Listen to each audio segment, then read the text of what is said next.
O que é isso do fundo de emergência? Tens um constituído, mas não sabes onde o alocar? Estes são alguns dos temas do último episódio de Finanças com o Calvário, uma conversa sobre literacia financeira.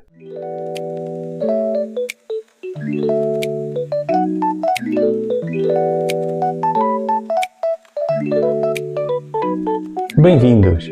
O tema de hoje, então, é o fundo de emergência.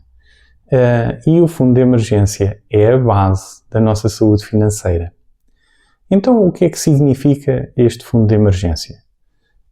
Significa eu ter uma reserva de dinheiro que me permite fazer face a despesas imprevistas na minha vida. Isso significa estar tranquilo, estar preparado para qualquer imprevisto adicional que surja na vida. E agora vocês questionam, então, mas qual deve ser o valor que deve conter esse fundo de emergência? Idealmente, deve conter 6 a 12 meses daquilo que são as vossas despesas mensais. E como é que eu sei quais é que são as minhas despesas mensais? Vou fazer um orçamento mensal, vou saber aquilo que são as minhas despesas e alocá-las em cada uma das categorias e depois sim, através de uma conta simples, eu fico a saber qual é que é o valor que deve conter o meu fundo de emergência. Tomemos como exemplo despesas mensais médias de 1000 euros. Se isso for essa base de minhas despesas mensais médias, o volume que deve conter o fundo de emergência deve ser, no mínimo, para 3 a 6 meses dessas despesas, ou seja, entre 3 a 6 mil euros, ou, idealmente, de 6 a 12 meses dessas despesas. Tomando como exemplo os 1000 euros, significa que deveria ser um valor entre 6 a 12 mil euros. E porquê é que é importante eu constituir este fundo de emergência?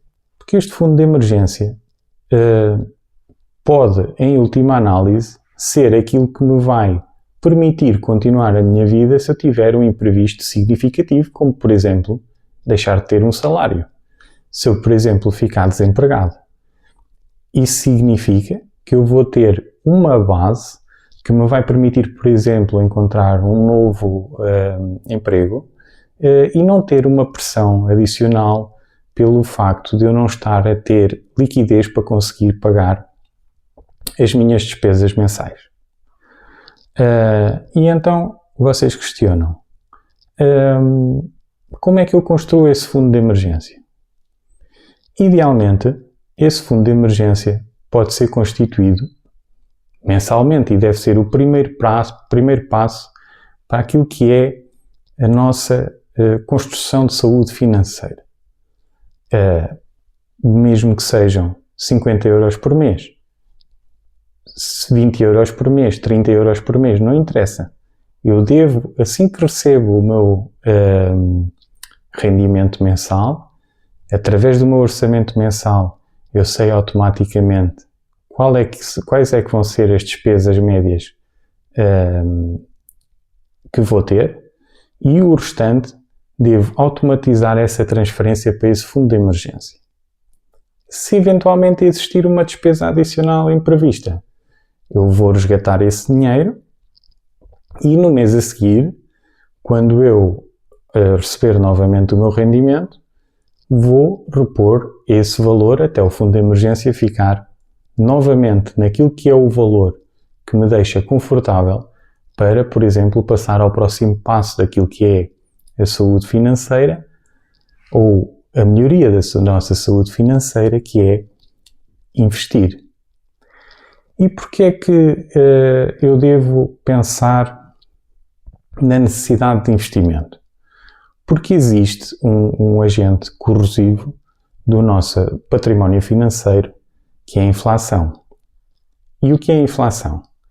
A inflação é o aumento do preço dos bens generalizados num determinado espaço de tempo. Tomemos como exemplo para explicar o que é isto, a inflação, um produto qualquer que me custa 1 euro.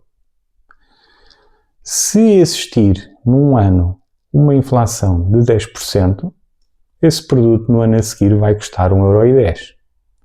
Ora, se mesmo que eu tenha guardado dinheiro para comprar esse produto de um ano para o outro, se só tiver guardado 1 euro, esse produto já não me vai permitir comprar o mesmo produto no ano a seguir, porque esse produto já custa mais. E, portanto, a necessidade de investir prende-se com a não corrosão ou a não destruição daquilo que são as nossas poupanças. E, assim sendo, e voltando um bocadinho àquilo que é a necessidade da construção do fundo de emergência, o fundo de emergência é o que me vai permitir estar tranquilo para depois constituir uma carteira de investimento ou uma ideia de investimento ou investir em qualquer coisa sem ter problema de, caso tenha esse imprevisto adicional na vida, recorrer a ele, a esse fundo de emergência e lidar com esse problema. E agora vocês questionam, onde é que eu posso guardar esse fundo de emergência? Esse fundo de emergência deve ser guardado num local que tenha 2 pressupostos. O primeiro deles, que seja seguro, ou seja, que não haja risco praticamente nenhum de eu ficar com um valor inferior àquele valor que eu coloquei lá, porque isso significa que se eu tiver essa eventualidade, essa necessidade, quando eu lá chegar para ir resgatar o fundo de emergência, se ele não estiver seguro, eu vou ter menos dinheiro e vou ter um problema, porque não vou ter dinheiro para fazer face à questão que se me colocou. E o outro ponto que tem que ter o fundo de emergência, ou o sítio onde o fundo de emergência está alocado, é liquidez. Ou seja, deve ser um valor de dinheiro que eu consiga resgatar em 2, 3 dias e que me permita fazer face a esse problema. Porque se eu tiver o dinheiro do fundo de emergência aplicado num depósito a prazo que me diz que eu vou perder a capitalização do juro ou que só posso resgatar o valor desse depósito a prazo daqui por meio ano, ou 1 ano, ou 2 anos, aquilo que vai acontecer é que eu posso ter esse imprevisto e depois não tenho essa liquidez e vou ter um problema de outro modo, porque na mesma esse dinheiro existe, mas eu não o consigo resgatar. Portanto, estes 2 pontos são absolutamente essenciais naquilo que é a constituição do fundo de emergência e da alocação do mesmo, que é a segurança e a liquidez. E agora, que opções é que existem?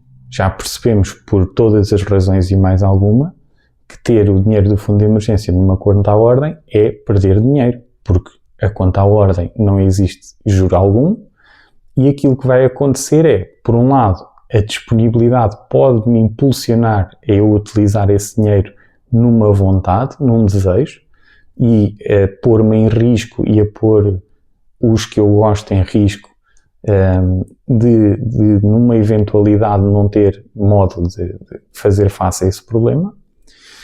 E, portanto, e por outro lado, como não tem capitalização de juros nenhum, o que vai acontecer é que esse dinheiro vai sendo corroído ao longo do tempo, vai sendo destruído ao longo do tempo, vai se desvalorizar e, portanto, se eu eventualmente constituir o fundo de emergência e não tiver nenhum efeito, nenhuma necessidade, de ter de o utilizar, eu vou perdendo valor relativamente àquele dinheiro que ali está. E, portanto, se eu conseguir arranjar uma opção que me garanta algum juro e que até possa ser um juro próximo daquilo que é o valor de inflação média, aquilo que vai acontecer é que esse valor não vai crescer por aí além, mas também não vai ser destruído significativamente.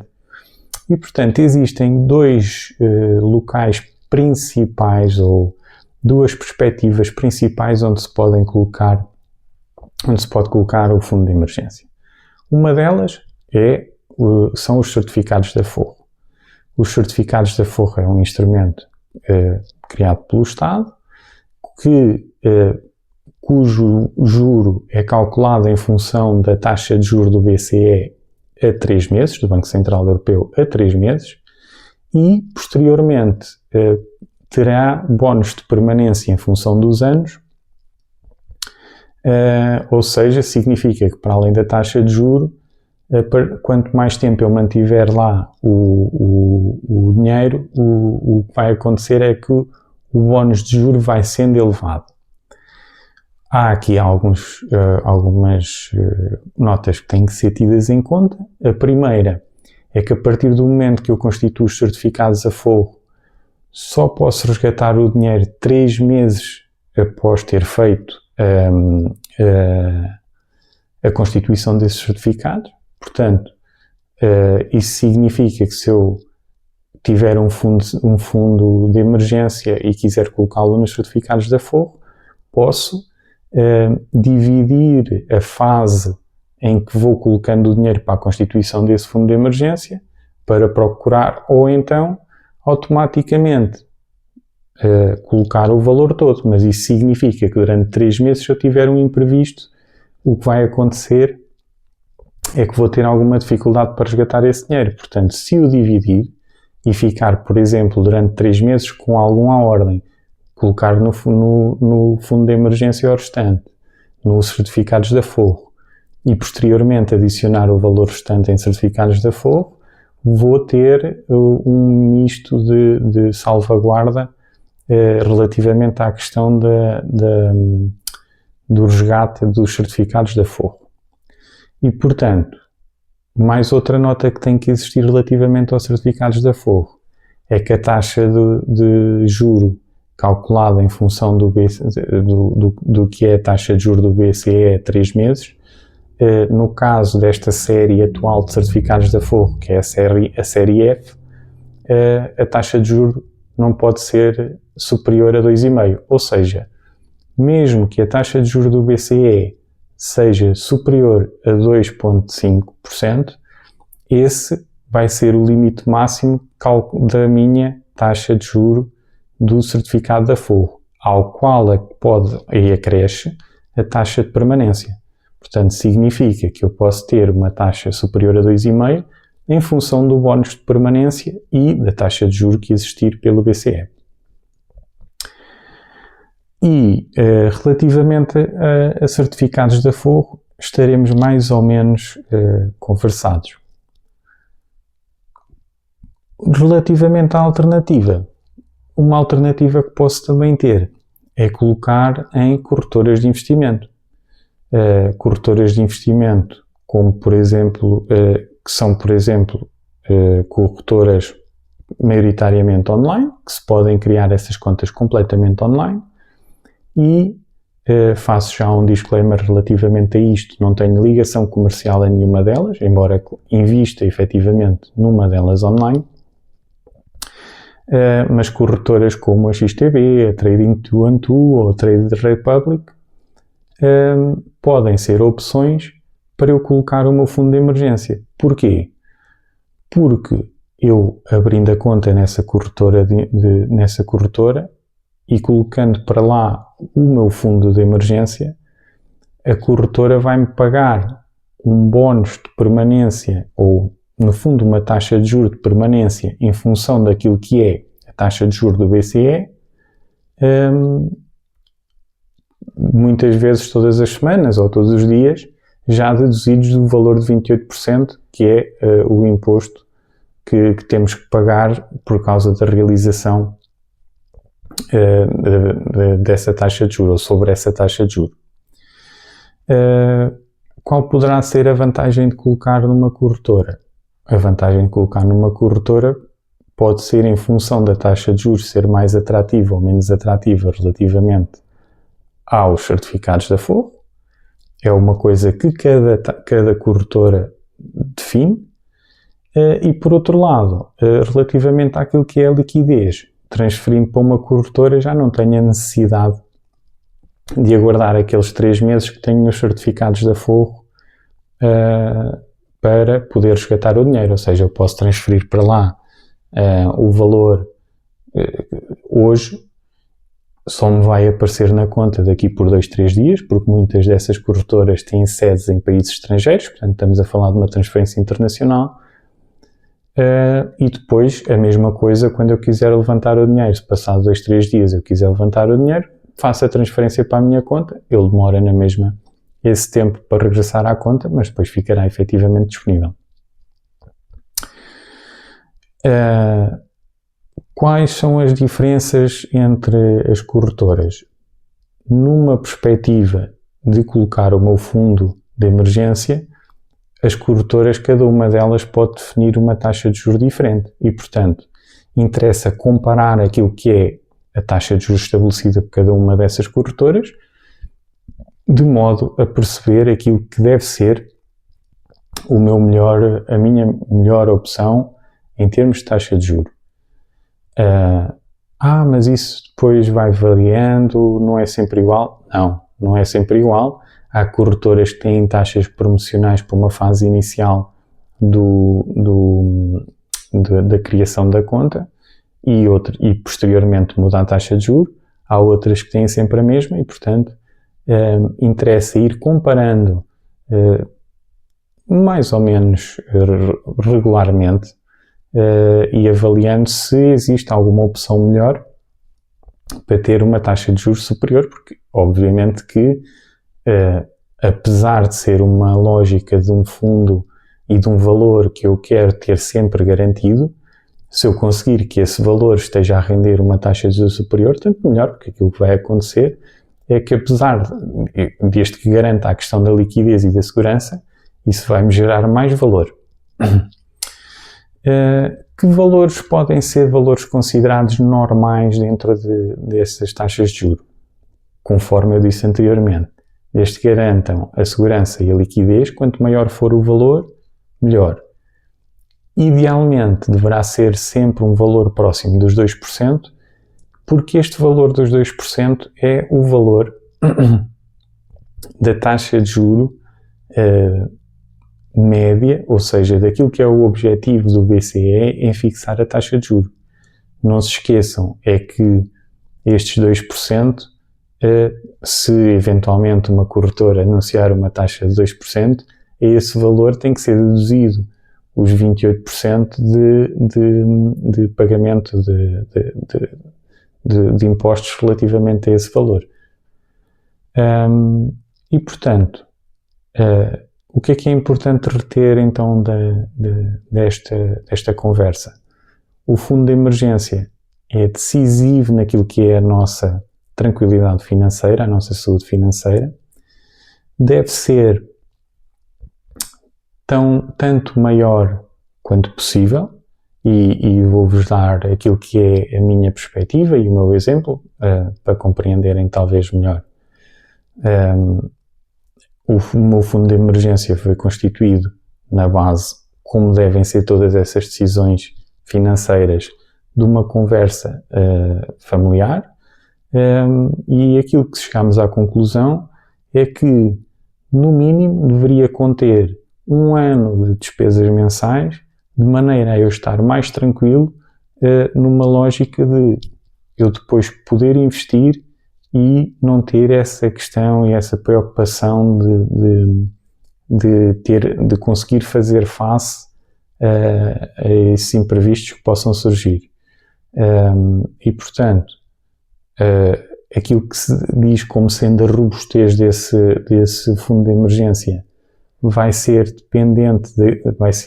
depender daquilo que é a vossa perspectiva, a vossa situação, mas isso é algo que nesta lógica financeira, neste equilíbrio, nesta literacia financeira, sempre, provavelmente, me vão ouvir dizer.